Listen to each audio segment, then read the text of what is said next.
Rachel putting for par. Oh, yes. And the share of the lead at 3 under. Is this a 7-way tie for first? All right, this has probably got to be one of the most insane rounds I have ever witnessed. From stuff like a 7-way tie to a 40-mile-an-hour wind during a major. This is chaos. Let's talk about it. And be sure to stay tuned because I did get an interview with the top player of FPO at this moment. And be sure to subscribe for more. I'm really working hard here. Also, if you were wondering why I sound sick, it's because I definitely am still sick. I did not magically get better by not sleeping and being outside in the wet cold all day, but here we are. And also an FYI, the reason why I cannot post this video until the end of the next round is because the Pro Tour restricts it. But enough about that, let's talk about what went down in this actual round. So before we get to the round recap, there are a couple of things that we need to be talking about. So because there was a 5-hour delay, this is going to have a pretty big effect on the rest of MPO. Now obviously weather is something you can just not really ever predict, so it's not like the tour really had a whole lot of options there. But of course, Drew has some pretty hot takes, realizing at 1 o'clock that if it did start at 3:30, then that would basically mean the last 2 MPO cards will be teeing off prior to 7:16 a.m., stating seems like an issue for many reasons. Now what they've decided to do is basically do a shotgun start where everybody starts at 6:45 and tees off on the hole that they ended off last night. So while you may be thinking, sure, like people have to get up early, so what, who really cares? But the other issue here is that if you are on lead or chase, you're going to be playing nearly 2 full rounds in one day. And for a major, this is going to be very, very difficult, regardless of how much skill and endurance you have. But in addition to the weather, there was also a major issue, and that was stream reliability. Throughout the entire final portion of FPO, the stream seemed to be down for a bunch of people trying to watch. And for a major, this is just pretty much unacceptable. I know that cell reception is pretty spotty around this area, and there's only so much you can do. But for the entire stream to go down for a bunch of people, or frankly not even able to find the stream, which I heard a lot of people talking about as well, also feels very unacceptable. Now I do not have any numbers as to how many people were not able to watch the stream, but in my little disc golf community, I definitely saw a lot of people saying they could not watch and basically gave up on watching. Now this isn't Worlds, this isn't like the most important major, but for a major, we definitely want to have a high set of standards, and for the stream to frankly just not even be up feels very much like a disappointment. And I don't really know if this was a concurrent viewer thing, I don't really know what was going on, but it definitely needs to be fixed for future streams. So with that, let's talk about this crazy round. So this entire coverage is nothing to do with MPO. Basically, they were non-existent for the entire day because of a 5-hour weather delay. Now that is just not something you can really plan for. Obviously, stuff like this happens, but when it is a major, it feels so much more stressful and unfair, and it feels like a lot of things just go wrong, and boy did it. With the chase card seemingly having a lot more momentum than the lead card, all of that got thrown away within a couple of holes due to this 40-mile-an-hour wind, where basically Hannah, Kristin, Eveliina, and Owen went from 3 under to at least even or worse. And it was just totally brutal to watch. It was such a big contrast from the first 6 holes where it was just good vibes all around. You had everybody jamming in their putts. You actually had 2 Circle 2 putts from Owen and Kristin, but really there was just so much that went down after the weather delay. There was definitely some speculation about Rachel Turton, who has not really performed all that well on the US side, besides one top 10 finish at the Portland Open, but who has really shown up strong on the European side, and that was definitely showcased today with just absolute consistency when it mattered the most. There was so many players that were falling apart, but for whatever reason it seemed to not really faze her. She had a great putting day,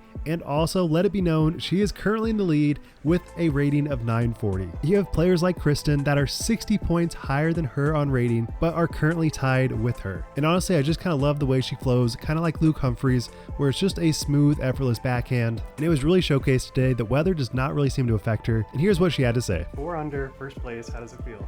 Yeah, great. You know, I've just stuck to my game plan and played really well today, just super clean. And if I can, you know, carry that on, just staying in the fairway, then we'll see what happens. But I'm really proud of how I played so far. Putting is probably one of my weaker points in my game. I still have a job, I still have a full-time job, so I probably didn't get to practice as often as many other players do. But I felt good, I felt confident. Having to battle some of the worst conditions. Like, how did that feel going into the weather delay and then going back? Yeah, I don't think I've played through a weather delay in disc golf before, so that was a little bit weird. I went home, took a nap, came out, and it just felt like being in the morning again and starting the course again. How does it feel to like represent an entire country Yeah, it's really sweet. Like, you know, everyone's messaging me from back home.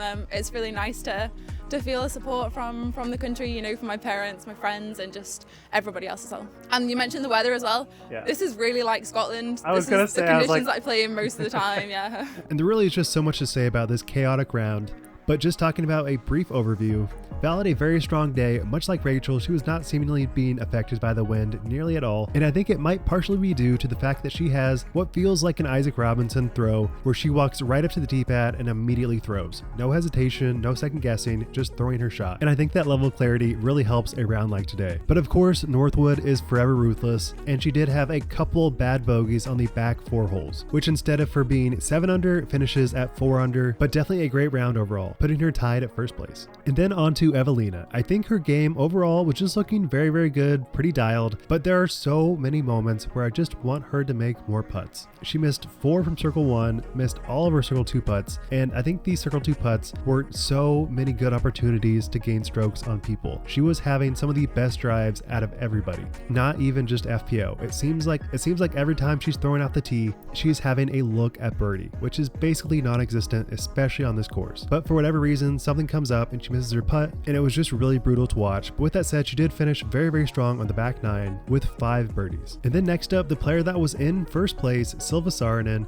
actually played very, very well, even though her score puts her in 4th place with 2 tremendous circle 2 putts. And overall, just a really good round besides a triple on hole 2 and a double on hole 14. And I really don't know how to phrase this, but for whatever reason, she really just shows no emotion, and it really conjures up this emoji, which I feel really is the embodiment of her, at least when it comes to her playing. There was no reaction to basically anything that happened the entire round, besides one bad throw on hole 12. Other than that, she was even keeled the entire way through, no matter what good or bad was happening. And I think that level of consistency and not being stressed really helps you on a course like this. So even though she did finish +2, I think that is still a pretty good score for her, especially with some of the most insane weather conditions you will ever see.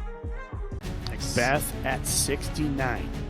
I just told myself, you just got to will this one in there. Whatever you have, just will it in there. This man is unbelievable. This is what athletes live for. This is the moment.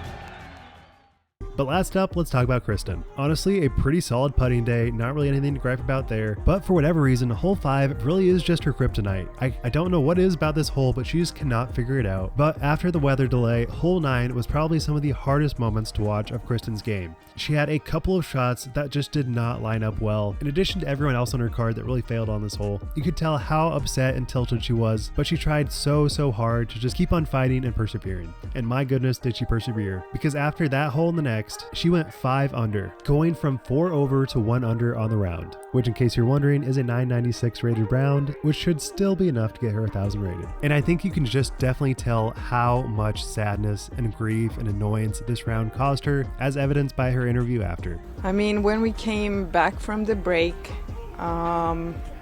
it was just super tough. Like, the conditions were very tough, and I tried to handle it the best I could, but somehow I was just taking bogeys, double bogeys, and it seemed like I forgot how to play disc golf. And then, I don't know, I was just consumed by the frustration that I had to like birdie out, because that's the only chance to get up into the mix. Stop being a victim.